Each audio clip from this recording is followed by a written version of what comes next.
bikurikira. Ikintu ca mbere rero gituma umugabo afatwa n'izo ngwara duheje kubabwira ni ugukora imibonano mpuzabitsina idakingiye. Nk'akarorero nk'umugore agwaye syphilis cyangwa umukobwa agwaye syphilis, ugaca ukora imibonano mpuzabitsina n'uwo mugore cyangwa n'uwo mukobwa agwaye ingwara ya syphilis, urumva ko uca wandura iyo ngwara ya syphilis byoroshe. Rero ikintu ca mbere gituma abagabo bafatwa n'izo ngwara z'ama infection yo mu bihimba by'irondoka ni ugukora imibonano mpuzabitsina idakingiye. Nico kintu ca mbere. Ikindi mwaramutse namwiriwe, tugomba tubabwire infection zifata abagabo cyane tugomba tuvuge kuri infection zifata abagabo. Dufise infection zitari zikiyanga, ziterwa n'amavirus, ziterwa n'amabacteri, ziterwa n'amashampinyo, no kuvuga infection ziri ubwoko butandukanye kandi ntiziterwa n'ibintu bimwe bisa. Nico gituma ndababwiye ko ari infection ziterwa n'amabacteri, hari ziterwa n'amavirus, hari ziterwa n'amashampinyo cyangwa amaparasite. Nibyo rero tubabwire uyu munsi tubitandukanije. Infection imwe yose turaza kubereka ikiyitera, turaza kubereka kandi ibimenyetso bikwereka ko wafashwe n'izo infection zifata abagabo. Si infection zose hari zifata abagabo n'abagore. Uyu munsi tugiye tubabwira zifata dukorere nako ku bagabo bonye, tugiye tubwira infection zifata abagabo. Rero turaza kubabwira ibimenyetso urabira ko kugira umenye ko wanduye izo infection, tubabwire kandi n'ingaruka mbi z'izo infection mu gihe umuntu cyangwa mu gihe uwo mugabo atayivuje hakiri kare. Amazina yanjye rero ni Irankunda Nelson, umunyeshuri mu gisata cy'ubuvuzi.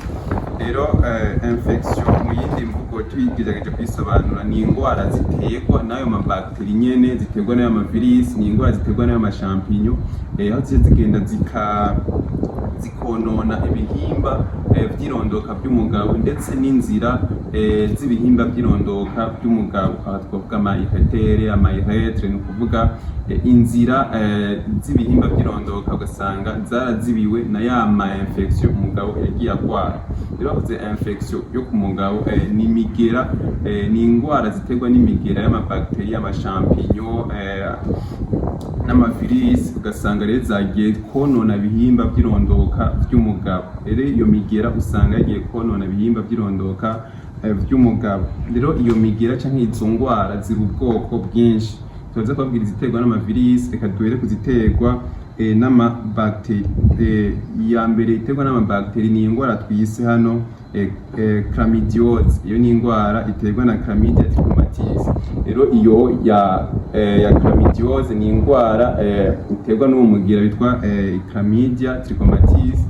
Kuvuga mu gihe umugabo afise uwo mugera acagwara ingwara yitwa chlamydiose. Rero ni infection ya mbere iterwa n'amabacteri. Duhereye kuziterwa n'amabacteri, tuza kubabwira iziterwa n'amavirus. Iyindi ngwara ni ya gonore. Gonore nayo iranaza gutera ubugumba ku mugabo, ugasanga umugabo yaragwaye ingwara ya gonore, ntayivuje hakiri kare, yayiretse iragwira mu mubiri wiwe, usanga umugabo yabaye ingumba bitewe n'iyo infection ya gonore. Nico gituma uri umugabo cyangwa uri umugore ukumva ufise izi infection. Izi infection za chlamydia na gonore ni infection zitera ubugumba mu gihe umuntu atazivuje. Nico gituma bihanuwe ko mu gihe ubona cyangwa uri kurabona ibimenyetso by'izi ngwara, turaza kubabwira ibimenyetso ukwiye gushika kwa muganga hakiri kare, kuko mu gihe ubirekeranije usanga ubaye ingumba kandi utari kuba ingumba. Rero iyindi ngwara ya gatatu iterwa n'amabacteri ni ingwara bita syphilis. Syphilis nayo ni ingwara iterwa ni infection iterwa n'amabacteri. Iyi ni infection yitwa syphilis ifata umugore ndetse igafata n'umugabo, ariko ngaho tugo tuvuga ku bagabo. Rero izi ngwara twese kubabwira ya chlamydiose, ya gonore na syphilis ni ingwara ziterwa n'amabacteri cyangwa infection zifata umugabo. Rero mu gihe uzibonye ko cyangwa uyibonye ko ya ma infection uri umugabo cyangwa uri umugore, ukwiye gushika kwa muganga, kuko izi infection zirashobora gutera ubugumba mu gihe utazivuje hakiri kare. Tuza kubabwira ibimenyetso uzorabira kugira ngo wihutire kwa muganga. Izindi ngwara iyindi ngwara iterwa n'amashampinyo, iyindi infection iterwa n'amashampinyo ni candidose genitale. Izi candidose genitale ziterwa n'amashampinyo yitwa Candida albicans. Ni ukuvuga iyi candidose genitale iterwa n'amashampinyo, amashampinyo bitwa Candida albicans. Ni ukuvuga iyi ni infection iterwa n'amashampinyo. Hariya muri infection ziterwa n'amabacteri twabonye zishika kuri zitatu. iyi chlamydiose, gonore na syphilis. Mu ziterwa n'amashampinyo naho dufise iyi candidose genitale iterwa na Candida albicans. Hariho n'izindi infection ziterwa n'amavirus, twohera kuri VIH yandukirwa mu gihe hariko hakorwa imibonano mpuzabitsina. Hariho n'iyi hepatite B, n'iyi hepatite B yandukira biciye mu mibonano mpuzabitsina, kandi hepatite B kuyikira canke twovuga ko ari indwara idakira. Hepatite ikira ni hepatite A, yo uyandukirwa biciye mu kurya imicafu nka twandukirwa na kolera. Ariko hepatite B na C yandukirwa biciye mu mibonano mpuzabitsina. Rero izi nazo ngira ndababwire ni indwara ziterwa n'amavirus. Iyo duhereye ko ni VIH, aho cyangwa ko uri kuja muri sida. Yindi ni hepatite B, yindi ni papilloma virus humaine. Nyine irashobora gutera ubugumba ku mugabo, aho uza gusanga ndetse iza gutera ya kanseri yo mu gitereko ku mukobwa. Iyi papilloma virus humaine iyo bitwa HPV. Rero ni virus de l'herpes simplex. Rero izi ni infection canke ni indwara uterwa n'amavirus. Ya mbere twavuze VIH, twavuze hepatite B, twavuze papilloma virus humaine, twavuze na virus de l'herpes simplex. Nukuvuga iyi papilloma virus humaine ni ijya itera kanseri yo mu gitereko ku bakobwa canke ku bagore. Izindi infection ziterwa n'amaparasite nazo turafise ngaha iyi bitwa trichomonas, iterwa na trichomonas vaginalis. Nukuvuga mu ndwara iyi trichomonas iterwa n'amaparasite. Kuvuga ikiri hariyo twahereye kuri infection ziterwa n'amabacteri, twavuze infection ziterwa n'amashampinyo, twavuze infection ziterwa n'amavirus, duhereje kuri infection ziterwa n'amaparasite bitwa trichomonas. Ibintu rero bituma umugabo yandukirwa n'izo infection ni bikurikira. Ikintu ca mbere rero gituma umugabo afatwa n'izo ndwara duhereje kubabwira no gukora imibonano mpuzabitsina idakingiye. Nk'akarorero nk'umugore agwaye syphilis cyangwa umukobwa agwaye syphilis, ko gukora imibonano mpuzabitsina n'uwo mugore cyangwa n'uwo mukobwa agwaye indwara ya syphilis, urumva ko uca wandura iyo ndwara ya syphilis byoroshe. Rero ikintu ca mbere gituma abagabo bafatwa n'izo ndwara z'ama infection yo mu bihimba by'irondoka no gukora imibonano mpuzabitsina idakingiye. Nico kintu ca mbere. Ikindi kigira kabiri no gukora imibonano n'abagore benshi cyangwa n'abakobwa benshi batandukanye. Iyo ufise nk'umugore umwe akomeye, urumva kwandura izo ndwara bica kureba bigoye. Ariko ufise umugore umwe akomeye utubwira n'abandi bo ku ruhande, ntuzobura abagwara, uzasanga harimo abagwara.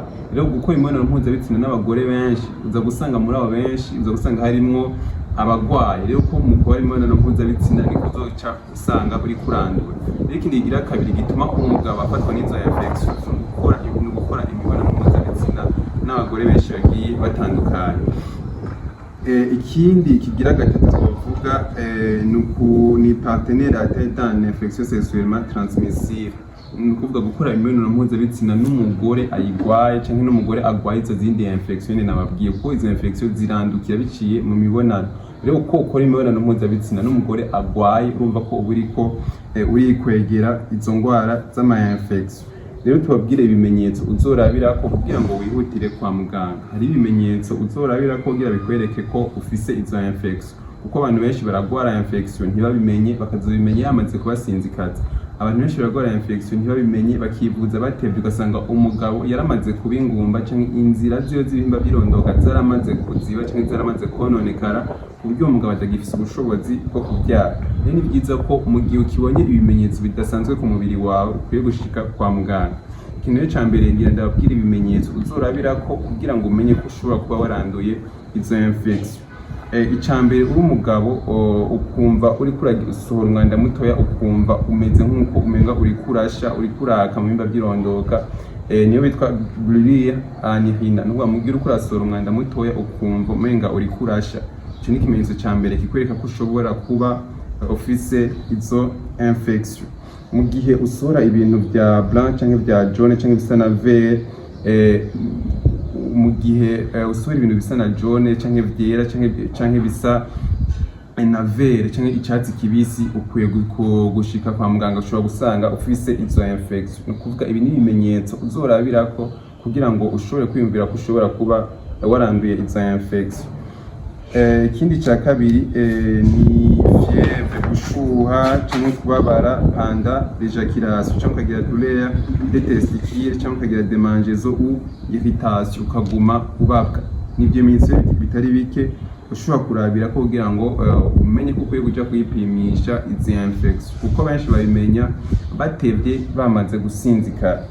Rero ingaruka mbi ziza guterwa n'izi infection, ikintu ca mbere ni infertilité masculine, ni ukuvuga uza gusanga umugabo yabereyemwo ingumba, kuko nk'umugabo agwaye gonore, umugabo agwaye chlamydia, izo ni infection zibiri zikunda gutera ubugumba haba ku mugabo canke ku mugore.